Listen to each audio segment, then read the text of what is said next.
Ladies and gentlemen, you are now entering the Decent Christian Talk podcast. Enjoy.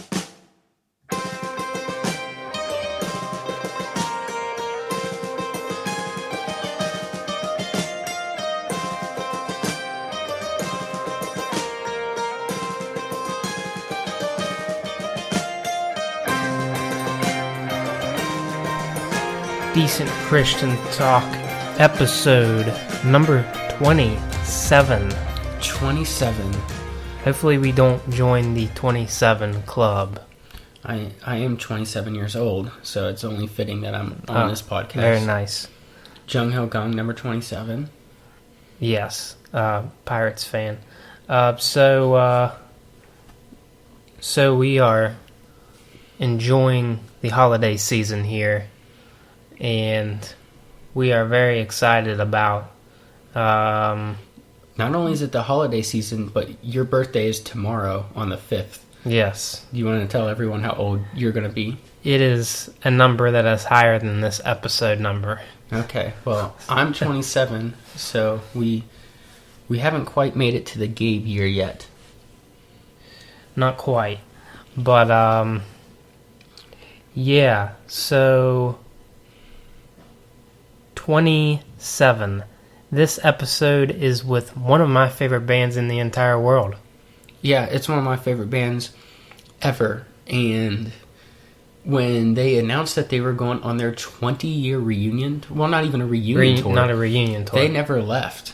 Anniversary tour. Their 20th anniversary tour, I was like, oh my gosh, is that really how long it's been? It has been, and it's been a great ride.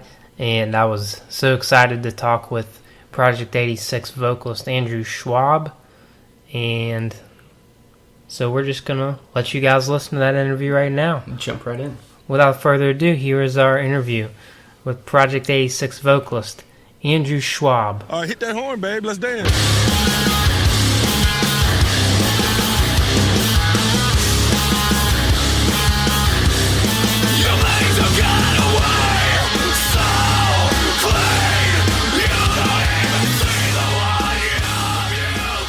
Here with Andrew Schwab of Project 86, here at Morgantown, the Q. How you doing, man? I'm doing great, man. Thanks for having me. 20 years as a band, man. That's really awesome. What has been like the funnest part of this tour? I would say just in general, the most fun part of touring in general is kind of the family element or the camaraderie among the guys within the band, like the jokes that you share and the ways that you get to know one another better, and just little moments on stage that you can joke about later, or talk about later, or the stories that you accumulate in the memories. You guys just did a Pledge Music campaign for your new album. How has the whole crowdfunding thing been for you guys as a band? It's definitely been a learning experience. There are a lot of really great benefits to doing a more crowd-funded approach to making music. The primary thing that I think is the biggest benefit is just being able to connect a little bit more directly with the fans. It's a little bit more meaningful of an experience, even to someone who gets in on a campaign at the very bottom level. You're getting all of this insider information and just direct access to the artist that you don't get when an album is released in your traditional record label sort of system. I said learning curve insofar as this is our third essentially crowdfunded release. Yeah. And we've come light years in terms of our understanding about how the process works and what fans want and what makes it an enjoyable experience for people who follow the band since we did Wait for the Siren 2 albums ago. And so in general, it's a very positive thing. It's more work for the artist because unless you choose to farm out all of the fulfillment elements, you have to be a little bit more directly connected with the fans when it comes to actually giving them what they ordered. So it's a little bit more work, but I think it's a little bit more rewarding in the end. What has been some of the inspiration for you as a songwriter going into these songs that you're about to release? That's a great question. Obviously every artist has their musical influences, and I've always tried to reach outside of the typical, I listened to this band that inspired me, to pull for lyrics and themes and ideas. For example, the first song that we have written, which is available now for fans to listen to as a part of our Pledge Music campaign for the new album, was inspired largely by the Divine Comedy, just reading the Divine Comedy and the concepts, and even some of the sonics on my end, vocally speaking, and the direction that we collectively, Darren and I, as we were writing the song, took the song, just came from this picture of having to go through hell to get to heaven idea, in the Inferno with Dante, etc. And so I try to pull from culture, I try to pull from personal experience, I try to pull from, other pieces of work, not just musically, but just whether it's, literary work or something else outside of that realm artistically that inspires me. Try to, 10 albums deep, 100 songs on our catalog. Wow. You have to get creative and where you're pulling your inspiration from. How hard is it to pick a set list from all those songs when you're on an anniversary tour like this? Certain songs are almost on the have-to playlist because most of the crowd will know them and most of the crowd will be bummed if we don't. But once we get past that list and we get into pulling from the back catalog, it's about picking songs that translate well to the live environment, but also picking songs that are obscure enough in terms of how recently we played them, that the crowd will get a good mixture of songs that are the songs that you might want to hear, obviously, when you come to a Project 86 show, and songs that you haven't heard in a while. Now, last time I heard you, I think you talked about you were going back to school. What did you end up doing with that? Well, I started taking some classes in the theological realm, just trying to deepen and sharpen my understanding primarily of church history and general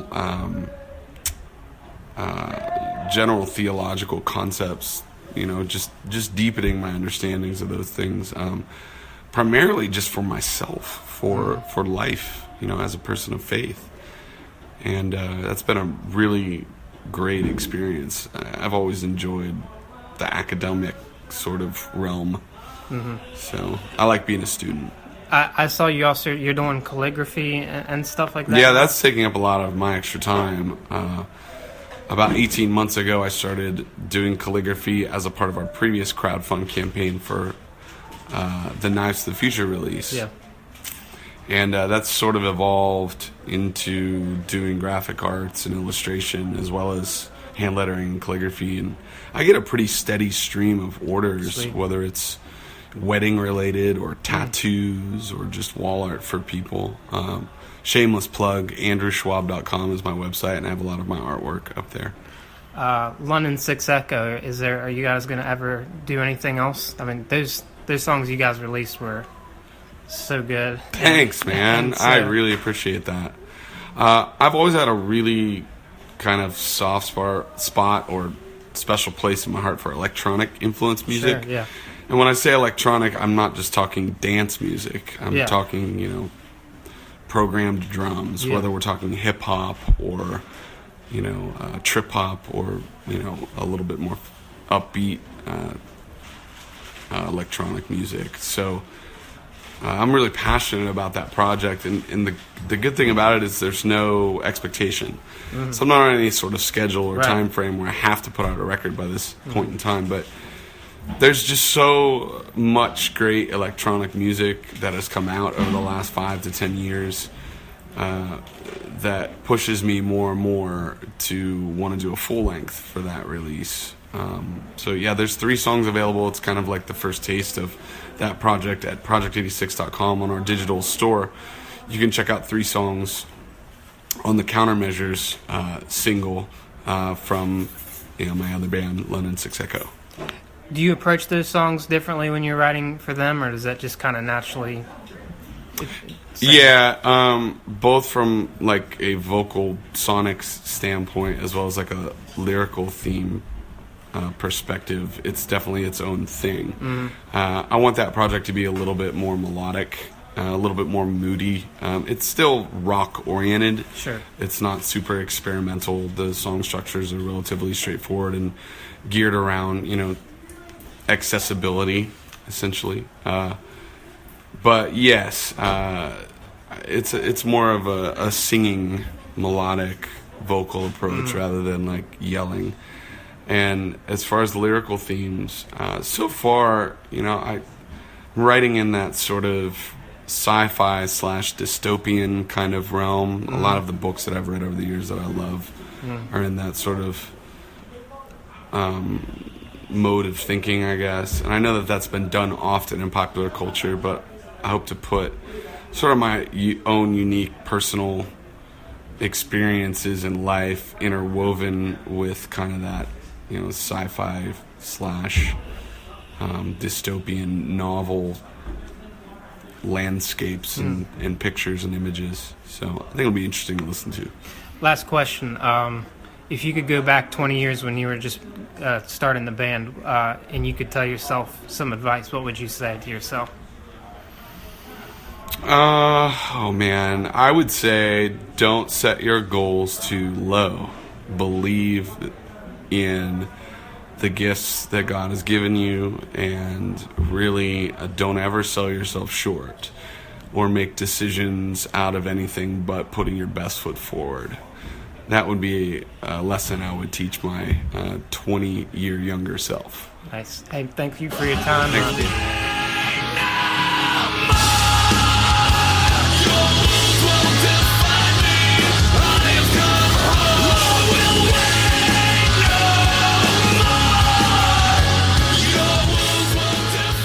That was Project 86 vocalist Andrew Schwab, and a lot of good stuff in that interview. An interview so exclusive that I have yet to listen to it.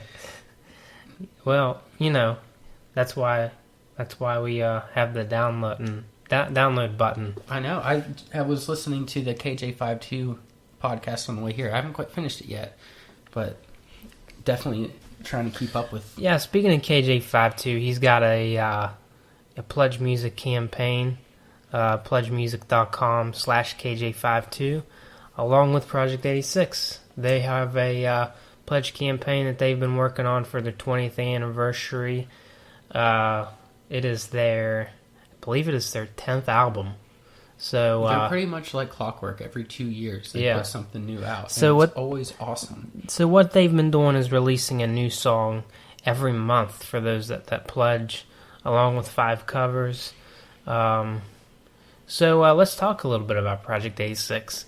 We got to see their 20th anniversary reunion. I keep saying I don't reunion. know why I say reunion. Because we're Decent Christian Talk podcast. We're waiting for the 20-year reunion of DC Talk. Well, that's past, but the reason why I guess I say reunion is because we have seen them quite a few times, and it is kind of a cool reunion when we get to hang out with the guys.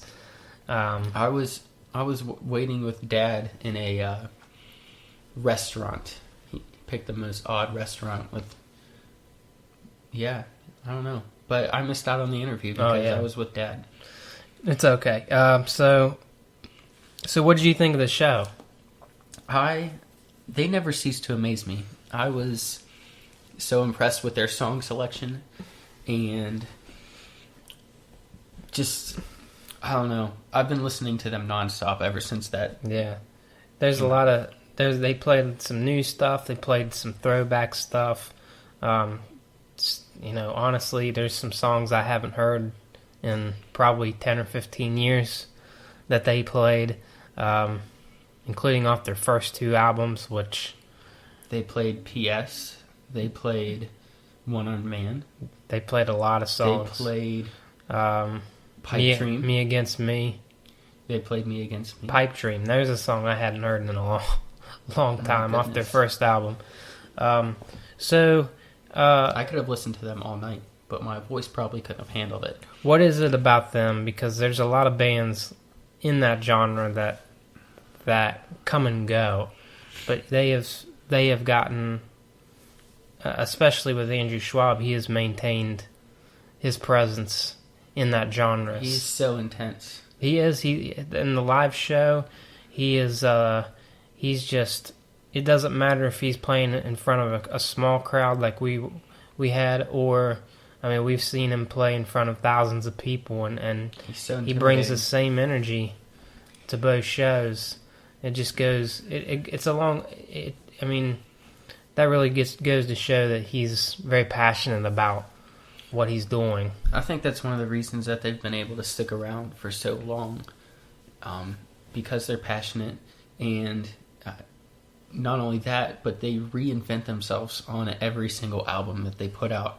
They are maybe the best band that I've ever listened to that can completely reinvent themselves, but still stay the exact same at the same time. Yeah, they've gone from rapcore to they have had a couple albums that are kind of melodic, even almost pop, almost like with Evil Course of Resistance. That was kind of poppy. That was a melodic album, and then I mean, of course, some Melt Your Face Off stuff. They've even had some Celtic stuff like on.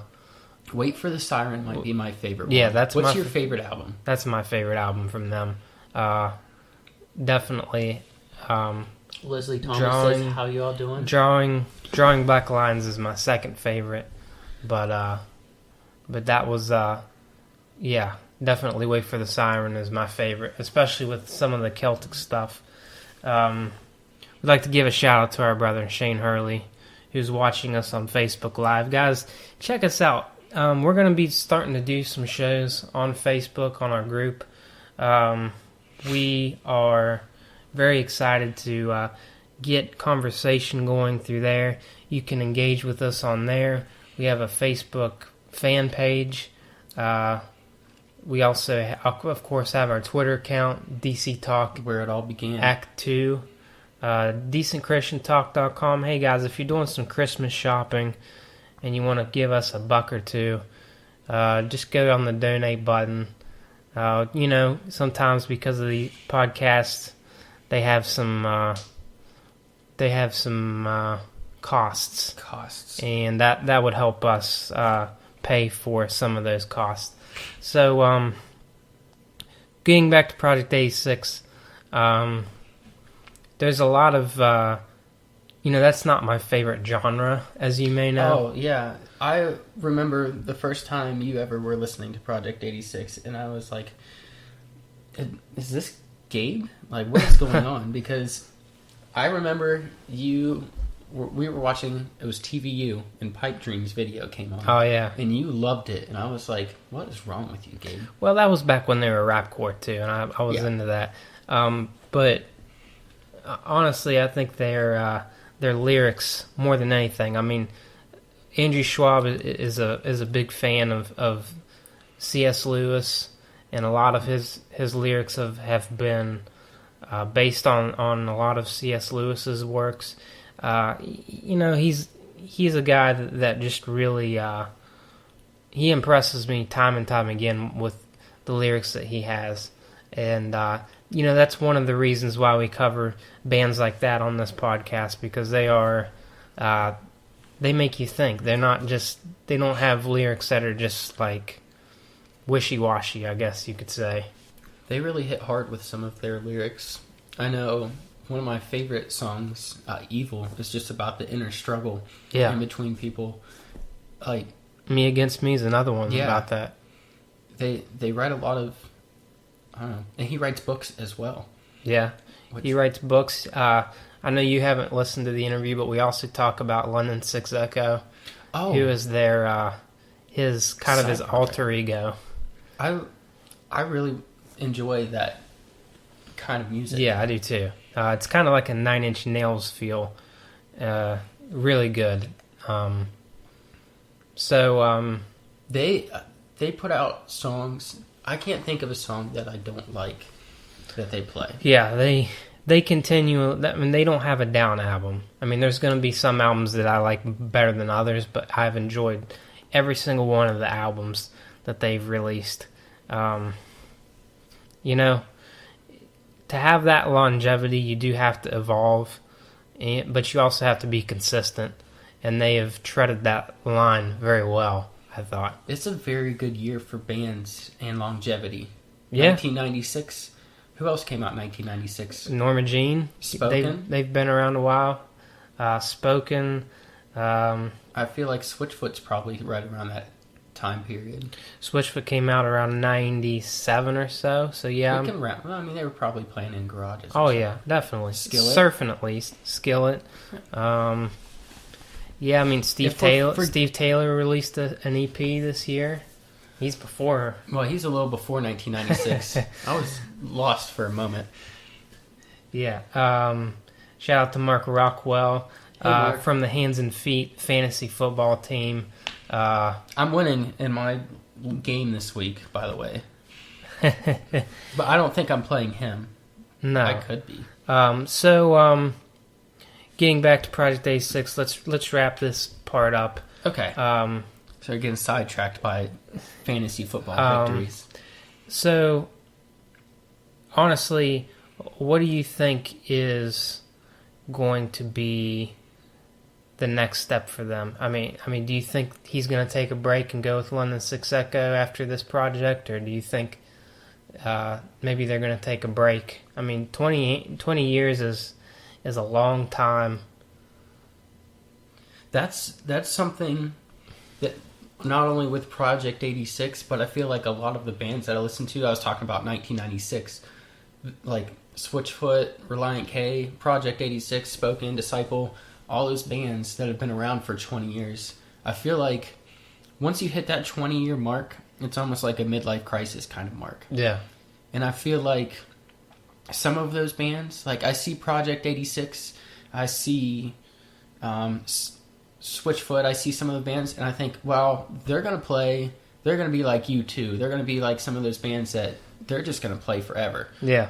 And then I see other bands, and I'm just like, how much do they have left in the tank? And yeah. And they just continue to blow you away every time. So I think Project 86 is going to be around for at least a few more albums. 86 years. 86 years is a little bit of time. Maybe that's the reason for their name. Also, hey, before we close this part out, shout out to Abishai, their drummer.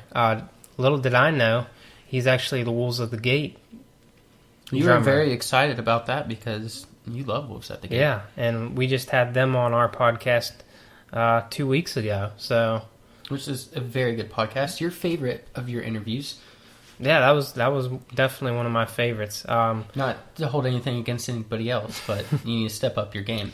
So we've got a lot coming up. I don't want to say exactly what our next interview will be, but we've got a lot of good stuff coming up. I do know that we have one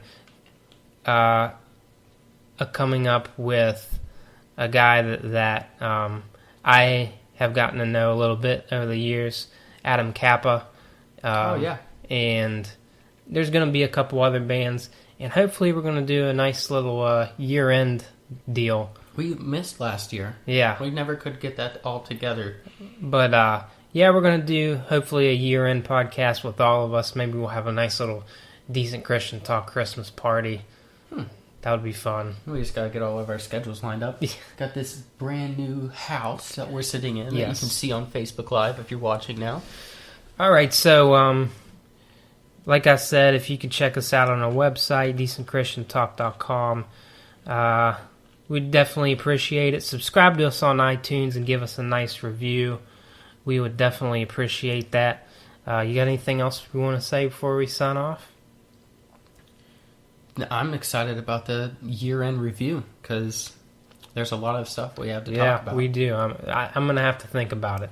That's a nice little teaser. We'll probably have to prepare something. We normally don't prepare stuff. Maybe we'll have to get dressed up for it. I don't know about that. All right, guys. Hey, thanks for checking us out. We will catch you next time in a couple weeks. Don't forget to tip your waiters and waitresses. Don't forget to tip your waiters and waitresses. Thanks.